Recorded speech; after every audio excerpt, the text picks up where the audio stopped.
Good evening to all, dear students. Hope you will be fine. How are you? आशा करता हूँ आप अच्छे होंगे और रात्रि काम निपटा करके मेरे साथ पढ़ाई के लिए बैठ चुके होंगे, इंतज़ार कर रहे होंगे हमारा। मैं बिल्कुल 2-3 मिनट लेट हूँ क्योंकि एक बच्ची एडमिशन ले रही है, तो उसी प्रोसेस में मैंने सोचा कि जल्दी से वो भी क्लास देख ले लाइव। पर कोई बात नहीं, चलिए हम लोग शुरुआत करते हैं। और आज आपकी क्लास है NCERT क्लास 6 हिस्ट्री। जैसा मैंने कहा हुआ है कि मंडे और ट्यूसडे हिस्ट्री की क्लास होगी। इन दैट रिस्पेक्ट आज हमारा जो चैप्टर है वो 5 है। जरा गौर से सुनेंगे।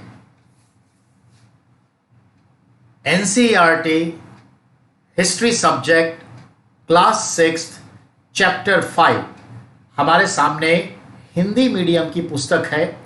2012-13 का एडिशन है, जिसमें चैप्टर नंबर 5 पे है क्या बताती है हमें किताबें और कब्रें। क्या बताती है हमें किताबें और कब्रें, ये चैप्टर है। जिन बच्चों का 2016, 17, 18 का NCERT का एडिशन इंग्लिश का है, वहां पर यह चैप्टर 4th नंबर पे होगा। यही हेडिंग्स के साथ 4th नंबर पे होगा।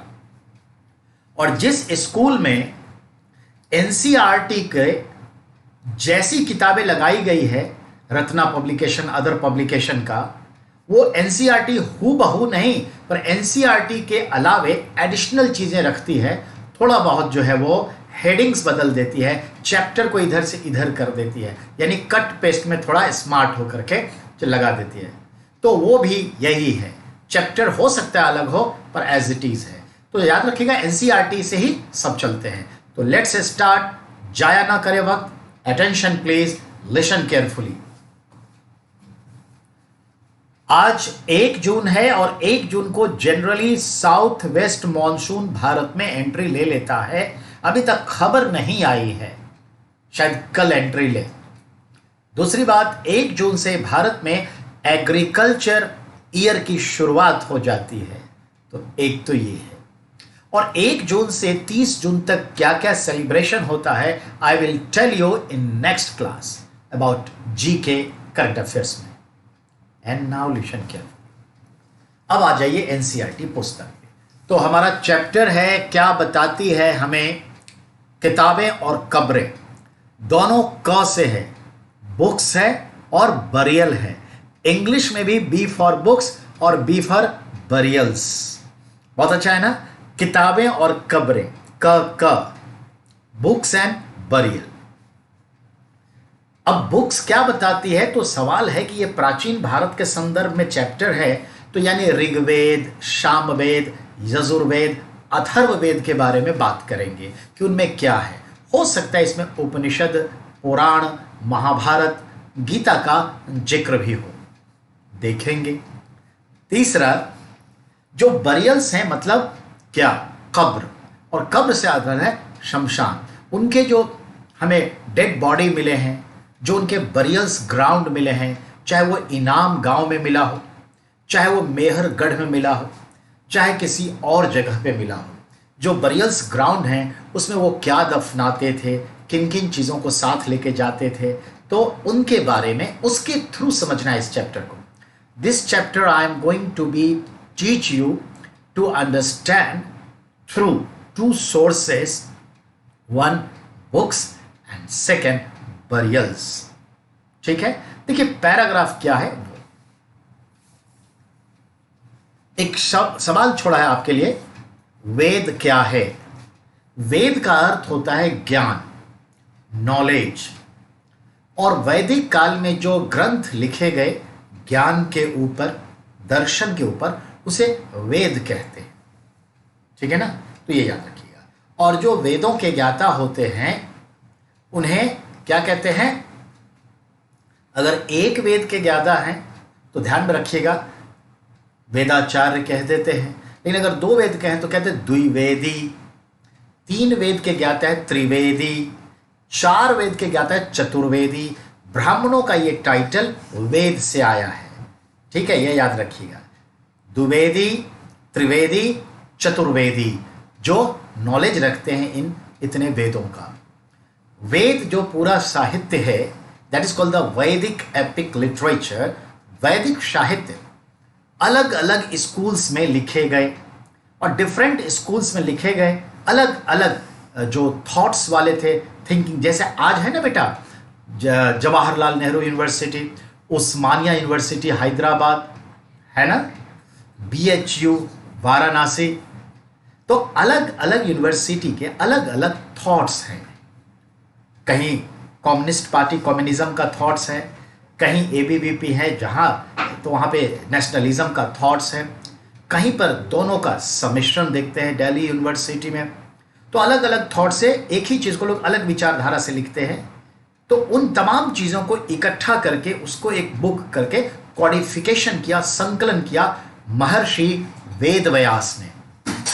Remember, all 4 Vedas, Rigveda, Samaveda, Yajurveda, Atharvaveda, all 4 Vedas and the Mahabharata and the Srimad Bhagavad Gita, all three written by, it is considered written by महर्षि वेद व्यास। उनके नाम में ही वेद है ना, और व्यास का मतलब होता है ज्ञानी, जो वेदों का ज्ञाता हो, वेद व्यास। ये अलग बात है कि ऋग्वेद के अलग अलग चैप्टर्स, मंडल जो है अलग अलग जो चैप्टर्स है वो ध्यान में रखना है। पांडे जी से बात करवा दीजिए। अलग अलग जो चैप्टर्स है वो ध्यान में रखना है कि क्या कहते हैं, सॉरी फॉर दैट, अलग अलग चैप्टर्स जो है अलग अलग ऋषि मुनियों ने लिखे ऋग्वेद के, लेकिन उसको कॉडिफिकेशन, संकलन महर्षि वेदव्यास ने किया। याद रखिएगा, वेदों के रचनाकार महर्षि वेदव्यास, महाभारत के रचनाकार महर्षि वेदव्यास, श्रीमद् भागवत गीता यानी गीता के रचनाकार Maharshi Vedvyas. Gita is not a separate book, it is a part of the Mahabharata, written as appendix, एक छेपक के रूप में शामिल है। Like Kathopkatha, the stories come from stories, the stories emerge from the stories, that's called Kathopkatha in Hindi. याद रखिएगा, Shrimad Bhagavat Gita is a Kathopkatha appendix. And you know that अभी अभी महाभारत चल रहा था और आपने देखा होगा क्या कि महाभारत के दरमियान ही युद्ध के मैदान में गीता का उपदेश दिया गया। The book related to Mahabharata. तो ये याद रखिए। तो अगर जब महाभारत वेदव्यास ने लिखा तो गीता भी उन्होंने ही लिखा। Simple thought. चलिए आपका किताब क्या कहता है। ऋग्वेद, सामवेद, यजुर्वेद, अथर्ववेद। सबसे पुराना वेद है ऋग्वेद, जिसकी रचना लगभग 3500 साल पहले हुई। 3500 साल यानी कि 1500 BC, जिसको आप बोलेंगे 1500 बिफोर क्रिश्चियन एरा। सूक्त का मतलब है अच्छी तरह से बोला गया। ऋग्वेद में 1000 से ज्यादा प्रार्थनाएं हैं। There are more than 1000 prayers for god in Rigveda mention, and the all prarthana, all hymns is called sukta. Lyrical way में जो हम बोलते हैं that is sukta according to book. इनमें देवी देवताओं की स्तुतियां है, उसे रचा गया है। Praising of gods, so there are some numbers of prayers written in that. Agni, Indra, सोम, ये 3 देवताओं का जिक्र आता है। और अग्नि जो है वो आग के देवता, इंद्र जो है युद्ध के देवता, और सोम जो है एक पौधा है जिसे वो लोग सोम रस बना करके पेय पदार्थ के रूप में पीते थे। तो I am telling about that. Soma रस एक देवता है और एक प्लांट भी है। अग्नि जो है आग के देवता है, इंद्र जो है युद्ध के वार गॉड है। ठीक है, अब अगले पॉइंट पर आइए। तो सोम एक पौधा है, ठीक है। और वैदिक प्रार्थनाओं की रचना किसने की? ऋषियों ने की। ये ऋषि जो हैं स्कॉलर्स लोग थे उस जमाने के, उनके अपने अपने बोर्डिंग स्कूल्स थे। जैसे आज है ना उस्मानिया, तो JNU, तो दिल्ली यूनिवर्सिटी, तो BHU, तो महर्षि, कुरुक्षेत्रा, डिफरेंट ऐसे उन लोगों के अपने बोर्डिंग स्कूल्स थे, अपने सिस्टम थे। तो याद रखिएगा, ऋषियों ने रचना की, स्वसर पाठ द्वारा कंठस्थ करवाते थे बच्चों को, यानी कि रिसाइट करवाते करवाते एकदम याद करवा देते, लिखने की जरूरत नहीं, दिलो दिमाग में बैठा है। और याद रखना है, कुछ प्रार्थनाओं की रचना महिलाओं ने की। यहां महिलाओं से तात्पर्य है कि इसकी रचना फीमेल्स स्कॉलर ने की। ऋग्वेद की भाषा प्राक संस्कृत है। It's language is early Sanskrit, pre Sanskrit. इसे ही वैदिक संस्कृत कहते हैं, दैट्स कॉल्ड वैदिक संस्कृत। यह आपका पहला पन्ना है। अब पहला पन्ना है तो समझिए इसका मतलब, सिंपली समझिए जो मैं आपको समझाने जा रहा हूं। Rigveda is the oldest book in the world that written in 15th century BC during Rigved era. This books compare with, for the point of similarities, compare with world's second oldest book, Jenda Avesta. It is holy book of Zoroastrian religion, Parsi धर्म के पवित्र ग्रंथ जिंदा अवस्था से इसकी समानता तुलना की जाती है।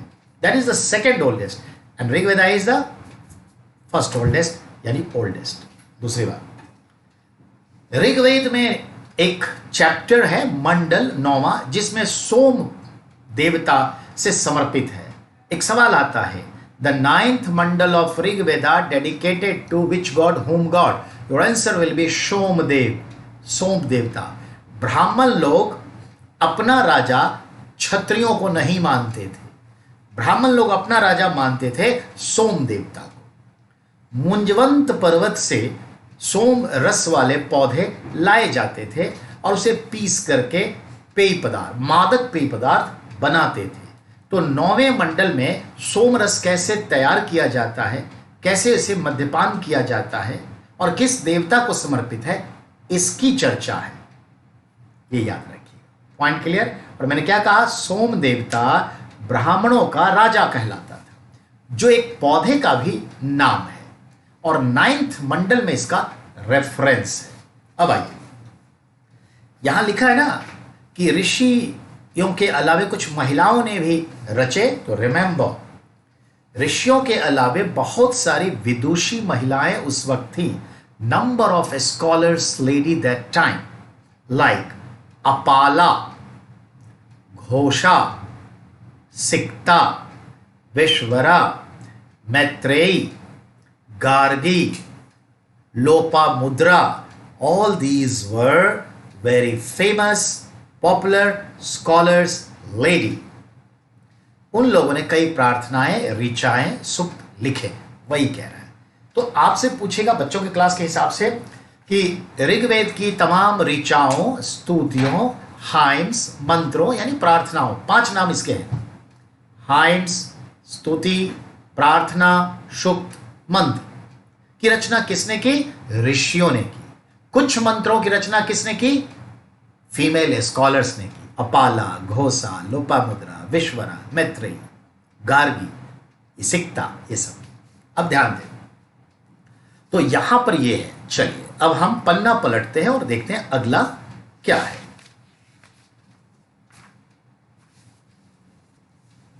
ध्यान से समझेंगे।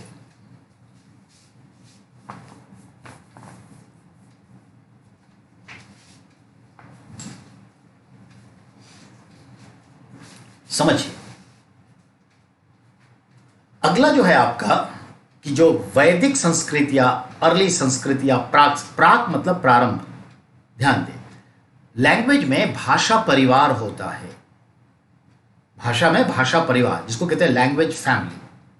साउथ इंडिया में जो भाषा है Tamil, Telugu, Malayalam, Kannada, these 4 languages associate with Dravid language family, Dravid भाषा परिवार। जो अरुणाचल में, सिक्किम में, नेपाल में और क्या कहते हैं, उत्तराखंड में जो भाषा है पहाड़ी, उसे कहते हैं खस भाषा परिवार, खस, ठीक है, लैंग्वेज फैमिली। और जो लद्दाख है, जो तिब्बत है, सेंट्रल एशिया, उसको कहते हैं तिब्बती लैंग्वेज फैमिली।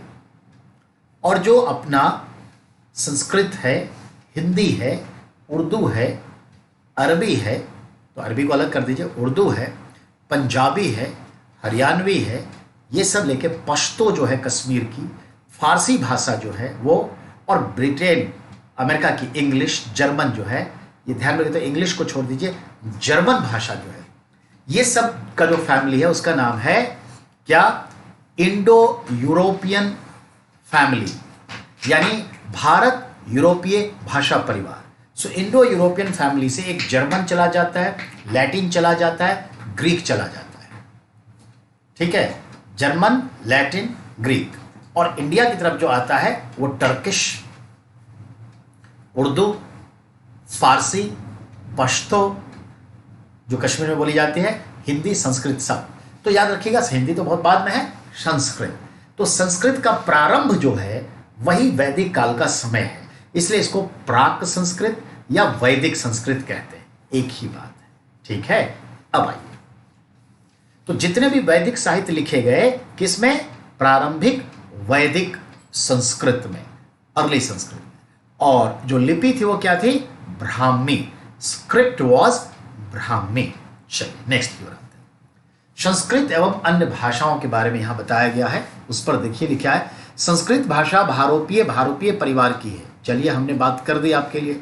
अब फ्रांसीसी, जर्मन, यूनानी, इटालवी, स्पेनिश आदि सब जो है इस भाषा परिवार से जुड़ा है, जो मैंने बता दिया। ग्रीक, रोमन यानी Italian, Spanish, Portuguese, German, all these are related to Indo European language family. और अपनी तरफ जो आया बता ही दिया, संस्कृत, फारसी, ये सब अपनी तरफ, पश्तो वगैरह ये आ गया, ये चीज। दूसरा पैराग्राफ उसमें लिखा है बॉक्स में, जो लिखा हुआ है आपका, तिब्बत बर्मा परिवार। तिब्बत बर्मा परिवार का मतलब है तिब्बत, म्यांमार, और उससे जुड़ा हमारा क्या हो गया, Nagaland, Arunachal Pradesh, Sikkim, Nepal, these are considered, ठीक है। और अगला आता है झारखंड और मध्य भारत के हिस्सों में बोली जाने वाली भाषाएं जो है ऑस्ट्रो एशियाई परिवार। अब कहेंगे ऑस्ट्रो एशियाई क्या है, समझिए।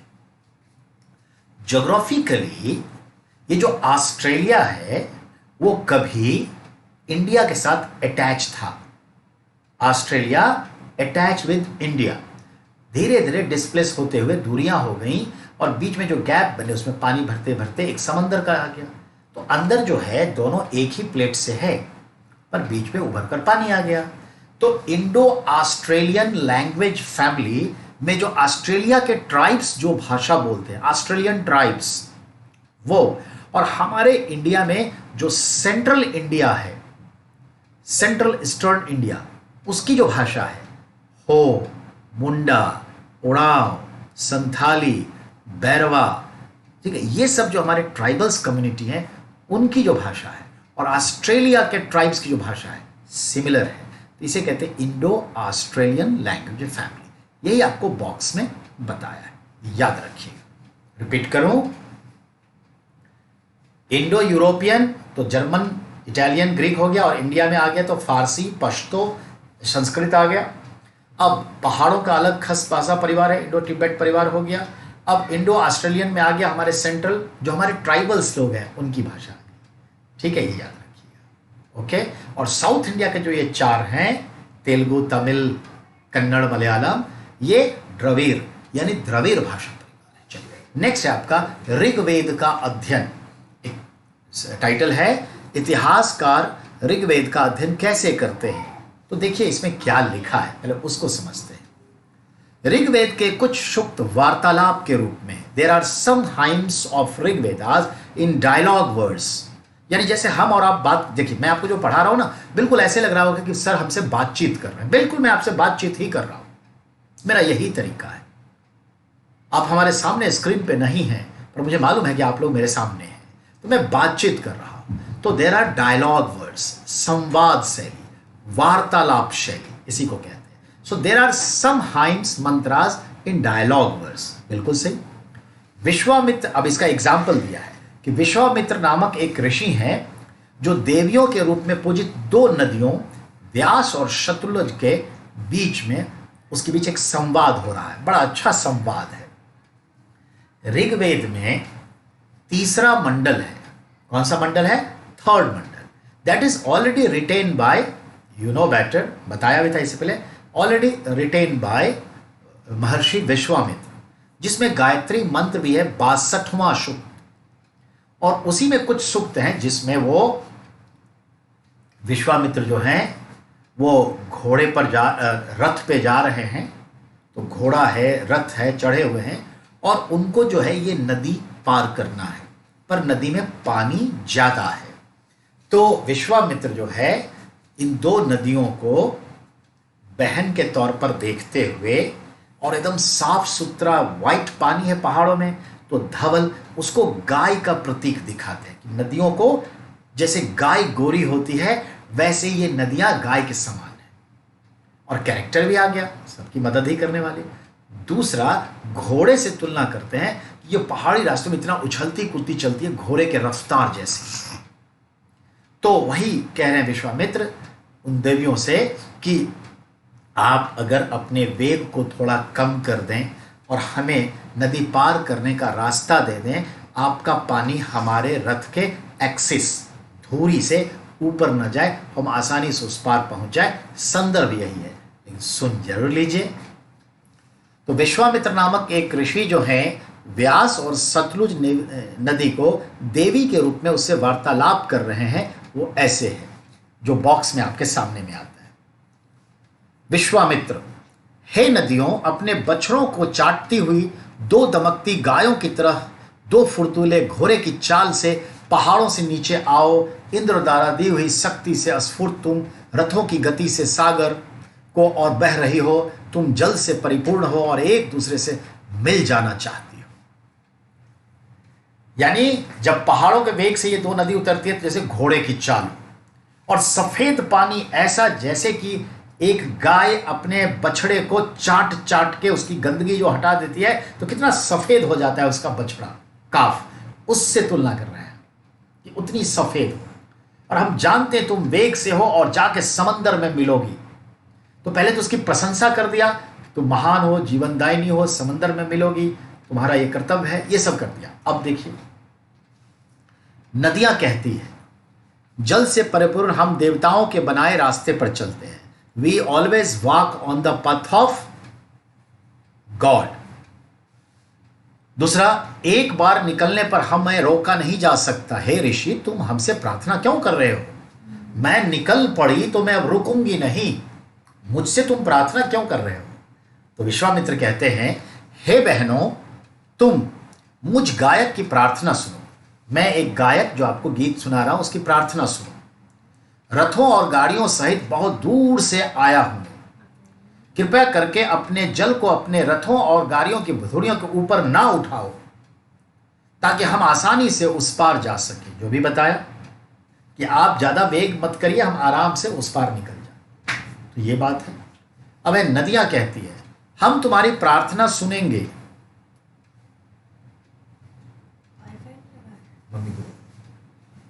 हम तुम्हारी प्रार्थना सुनेंगे, ठीक है, तुम सब सुरक्षित उस पार जा सको। देखा आपने, तो नदियों ने रास्ता दे दिया।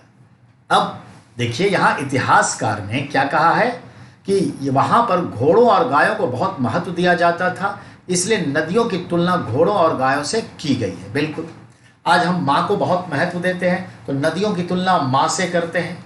जैसे माँ पाल पोस के बड़ा करती है, सींचती है, ठीक वैसे ही नदियां जो है सारी सभ्यताओं की जननी है, सींचती है। The all civilisations developed bank of river, so river is considered mother of civilisation.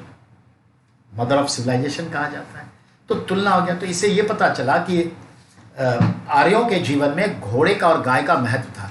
Guy for economic point of view, horse for war, और कोई कारण नहीं। याद रखिए, गाय को इस टाइम में कोई पवित्र नहीं माना जाता।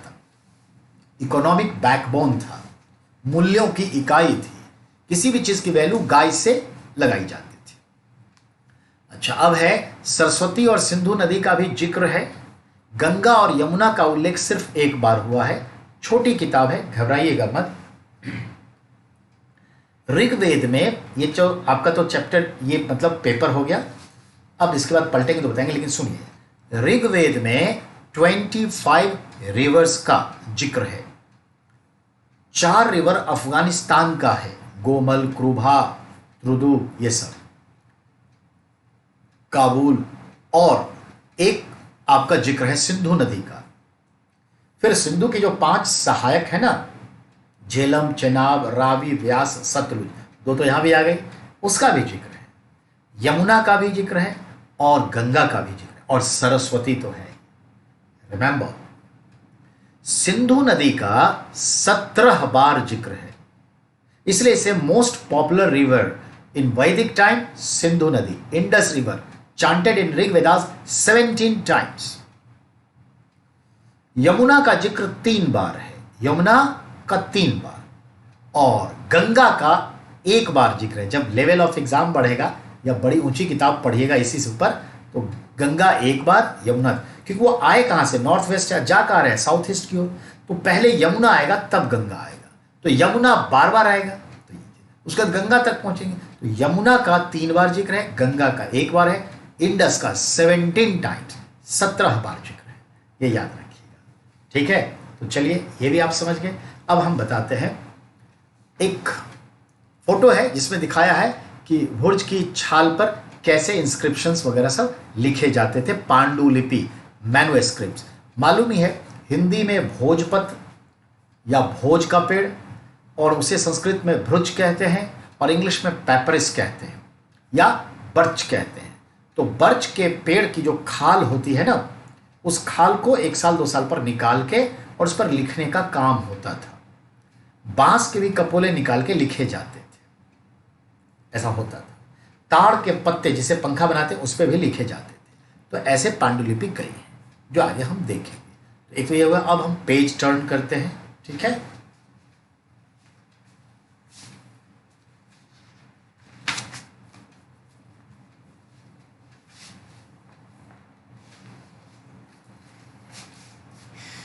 अब आइए बेटा, पेज नंबर 46 है और लिखा हुआ है सब हेडिंग मवेशी, घोड़े और रथ।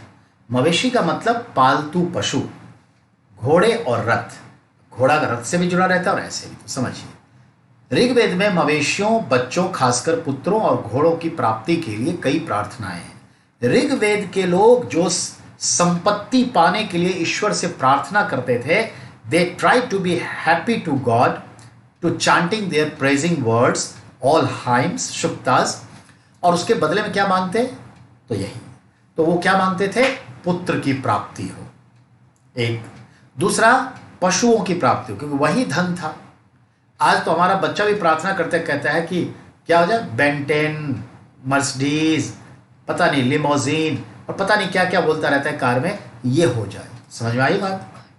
ये भैंस और गाय की प्रार्थना करेगा कि हमें मिले, पर हम लोग से पिछले हमारे दादा के जनरेशन में ये होता था, पशु हो, बैल हो, ये हो, खेत हो, खलियान हो, बाग हो, बगीचे हो, ये। अब क्या कहता है, फ्लैट हो, वसंत कुंज में हो, अब तो ये कहते हैं अच्छा खासा कार हो, बंगला हो, यही तो बात होती है ना। और शादी भी किसी करोड़पति के खानदान में हो जाए, ऐसे ये करते हैं प्रार्थना, उस टाइम में ये करते हैं। और प्रार्थना वैसे भी आज कर रहे हैं, जाते हैं, घंटी बजाते हैं, जय श्री राम, महादेव, हनुमान जी, शंकर जी, राधे कृष्णा, जो भी, और उसका गुणगान गाते हैं, जय हनुमान ज्ञान गुण सागर, कभी सुंदरकांड, कभी बजरंग बाण, ये पढ़ते हैं। इसके पीछे रीज़न क्या है, एसएससी क्लियर करवा दीजिए सर, इस बार यूपीएससी निकाल दीजिए, प्री तो निकाल दीजिए, ताकि लोग कह सके हाँ प्री निकाला था। प्रार्थना तो हम लगे हैं और इच्छा भी मालूम ही है, तो दिस इज द रियलिटी। तो याद रखना है, तब भी प्रार्थना होता था। अब आइए, बेटियों के लिए कहीं प्रार्थना में जिक्र नहीं है, लेकिन ऐसा नहीं है कि बेटी को इग्नोर किया जाता था, ऐसा नहीं है, पर प्रार्थना में जिक्र नहीं है। अब आइए, इन तीनों शब्द के लिए शब्द हुआ है संपत्ति के लिए रई, रई शब्द का इस्तेमाल हुआ है ऋग्वेद में इस संपत्ति के लिए।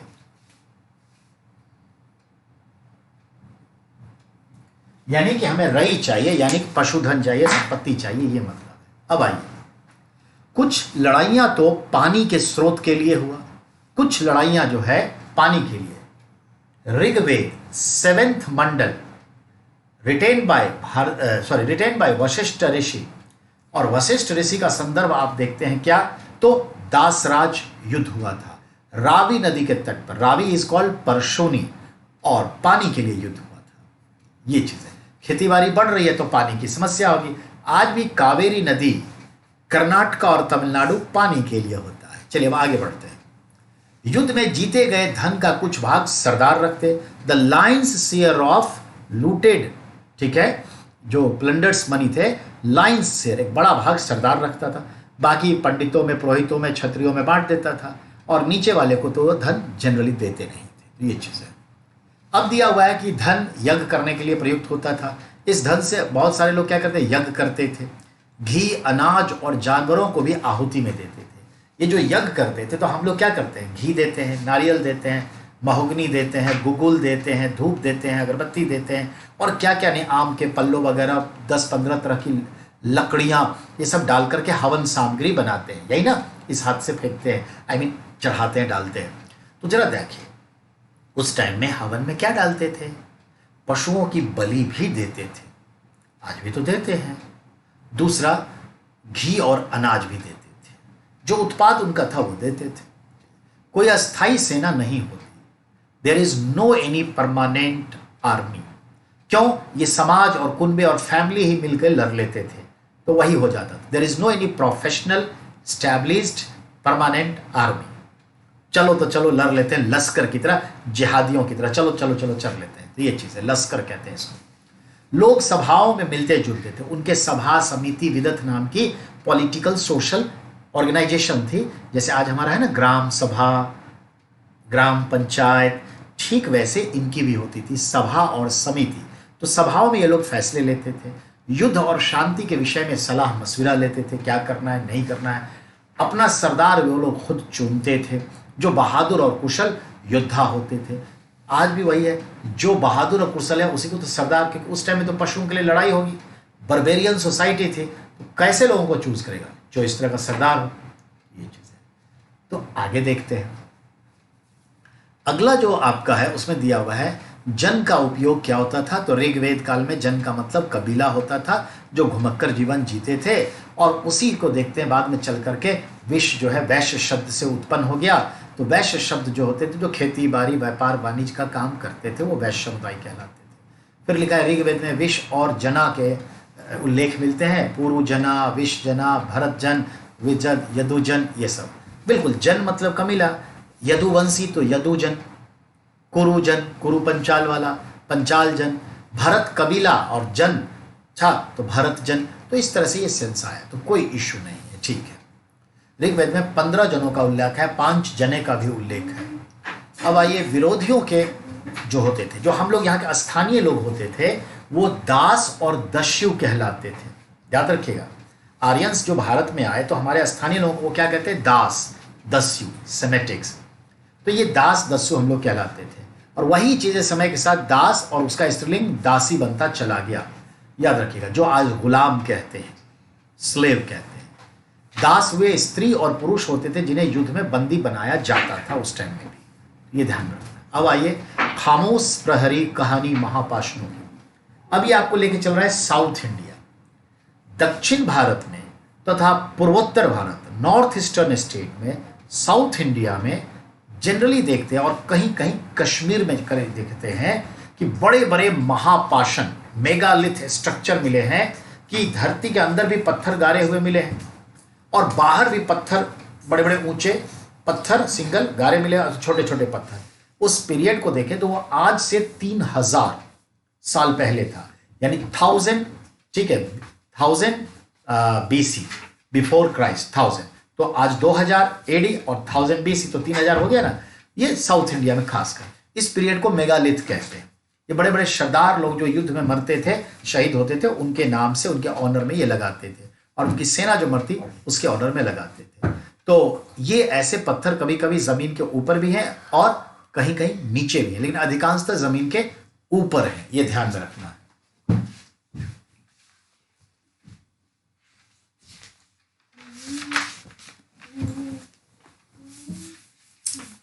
ठीक है, अब आ जाइए,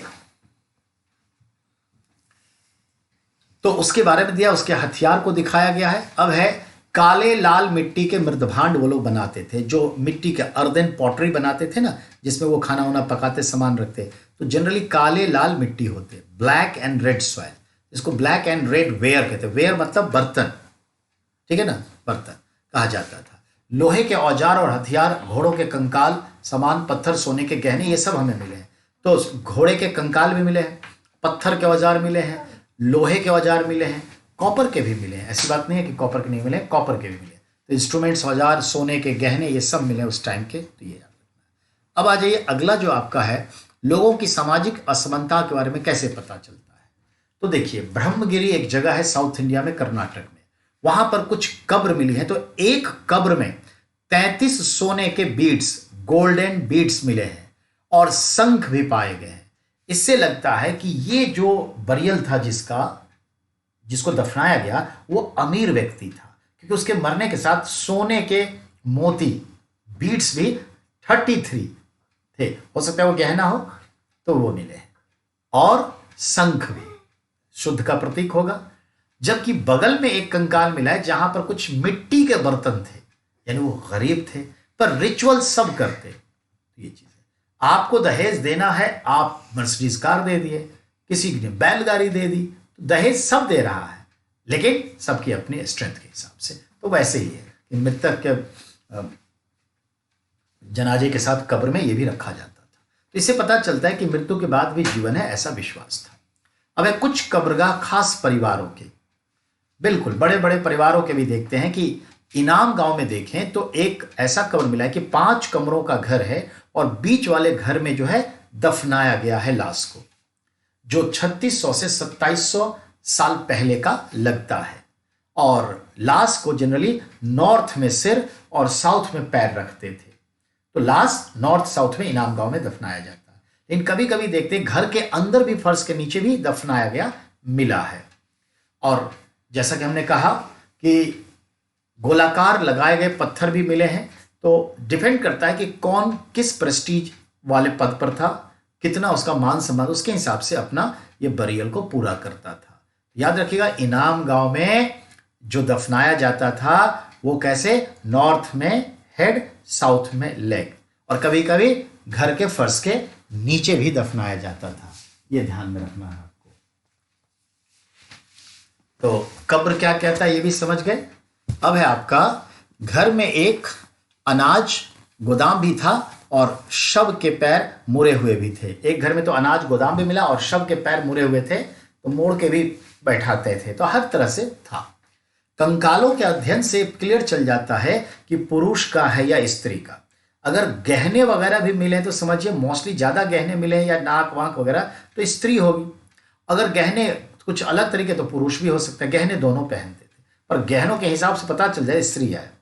अच्छा, जो कटी प्रदेश होता है कमर, चूंकि फीमेल का डिलीवरी होता है तो डिलीवरी होता है, और वैसे भी जो नितंब यानी हिप्स और कटी प्रदेश यानी कमर यानी लंबैगो, तो वो जो प्रदेश होता है स्त्री का वो जरा वाइडर होता है। तो अगर वो वाइडर है और क्रैक्स भी है, बोन पेल्विक बोन अगर क्रैक्स भी है तो समझिए वो डिलीवरी हो चुकी है इस लेडी की, तब मरी है वो। अनमैरिड थी, मैरिड थी, मां बन चुकी थी, नहीं बन चुकी थी, सब पता चल जाता है हड्डियों से, स्ट्रक्चर से। तो ये याद रखने की चीज है। तो ये बता जा रहा है। फिर आपका जो है देखा जाए तो चरक ने अपनी एक किताब लिखी, चरक संहिता, जिसमें 360 मनुष्य की हड्डियों का जिक्र है, जबकि 206 होता है। जन्म के समय जो है हम जानते हैं कि लगभग जो है 302 के आसपास होता है, लेकिन घट घुट करके इतना आ जाता है। लेकिन उन्होंने दांत वगैरह को, कार्टिलेज को भी हड्डी मान लिया होगा, ऐसा अनुमान है। तो चरक ने चरक संहिता लिखी, जो मेडिकल साइंस की किताब है, जिसमें हड्डी के 360 गिनती करवाए हैं मनुष्य के। तो ये ध्यान रखें। तो उन्होंने कहीं ना कहीं कार्टिलेज और दांत को भी जोड़ा है। इनाम गांव के लोगों के काम धंधे, तो ये लोग कई जानवरों का मांस खाते थे। इनके जो जानवरों के मांस खाते थे उन जानवरों के सब वगैरह मिले हैं, हड्डी मिले हैं, कटे हुए हड्डियां मिली हैं। इसके अलावे बेर, जामुन, खजूर, कई तरह की रसबेरी, ये सभी खाते थे। तो ये है। अब फाइनली यहां पर जो है आपका वो ये कि चीन का जब संदर्भ देखते हैं, चीन का, तो ध्यान में रखिएगा,